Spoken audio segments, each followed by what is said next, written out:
বাসায় কাঁকড়া রান্না করা, খালামণিদের চলে যাওয়া এবং জিমে যাওয়া সবকিছু নিয়ে থাকছে আজকের ব্লগটা। আসসালামু আলাইকুম everyone, welcome back to my page Hafsa. মামা কি জানি একটা ফ্রুট সানসেন, ওটা ভর্তা বানাইছে, যেটা খেতে অনেক মজা ছিল। লাঞ্চে ছিল শুটকি ভুনা, মাছ ভুনা, কাঁকড়া ভুনা, ডাল, মুরগি, গরু, চিংড়ি মাছ। ওয়াও, সেই। এই বান্তুলটা যে ভারী। ও জি, এটা কি জিম করছো তুমি? হ্যাঁ, মামা দিছে। ওয়াও, সেই। কারণ বডি একটু দেখো তো, বডি স্ট্রাকচার দেখো, এরকম করো তো বডি। বডি নাই কোনো। আরে বডি নাই, বডি করলে বডিও নাই।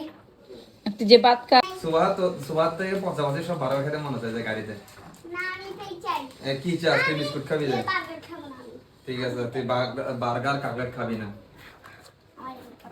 মানে সুবাহা হচ্ছে বাইরে গেলে ওর এটা ওটা খাইতে মন চায়, সো ওরা যেহেতু এখন চলে যাবে এন্ড ওরা লং জার্নি করবে, ওরা চিটাগাং চলে যাবে, চিটাগাং ব্যাক করবে, সো দ্যাটস ওয়াই। হ্যাঁ, কি নিছে? আমি আমার জিমের জন্য রেডি হবো। আমি জিমে যাই না কতদিন, আমার জিমে যাইতে হবে, পড়তে বসতে হবে। ওকে, যাও। দুইটা জিনিস নিতে বসছি। ওকে, সো ওরা যেহেতু লং জার্নি করবে and ওর ক্ষুদা, ও তো খানা দেখলে ওর এটা ওটা খাইতে মন চায়, যদিও ও খায় না, জাস্ট একটু করে টেস্ট করে। সো এই কারণে মামা ওকে বলছে তোর তো পচাবাসি বার্গার খাইতে মন চায়, এটা খাইতে মন চায়, এটা খাইতে মন চায়, বিনিময়ে তুই বিস্কিট নিয়ে যায়, গাড়িতে বিস্কিট খাবি, আমি ট্রেনে বিস্কিট খাবি। আমি সবাইকে কফি বানিয়ে খাইয়েছি। ঈদ শেষ, মেহমানজন সবাই চলে গেছে, now time to back regular life. So আমি এতদিন জিমে যাই নাই, আজকে থেকে আমি আবার যাবো।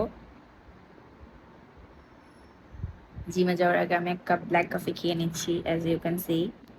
সো ইয়া, খালামণিদের বিদায় দিয়ে মাত্রই আমি জিমে চলে গিয়েছি, যাতে খারাপ লাগাটা একটু কম লাগে, নিজেকে বিজি রাখতে পারি। তারপর আমি জিম শেষ করে শাওয়ার নিয়ে আমি আমার পোস্ট ওয়ার্কআউট মিল খেয়েছি, তারপর হচ্ছে পড়াশোনা করেছি, কারণ কনসিস্টেন্সি মেন। আর এই সেমিস্টারে আমি 22 ক্রেডিট নিচ্ছি, কেন ইমাজিন ভাই, খুবই পেন ভাই। এসে আসো তুমি আমার সপনে। আম্মুর হাতের ফাটানো দই খেয়ে আজকের ভিডিওটা এখানেই শেষ করলাম।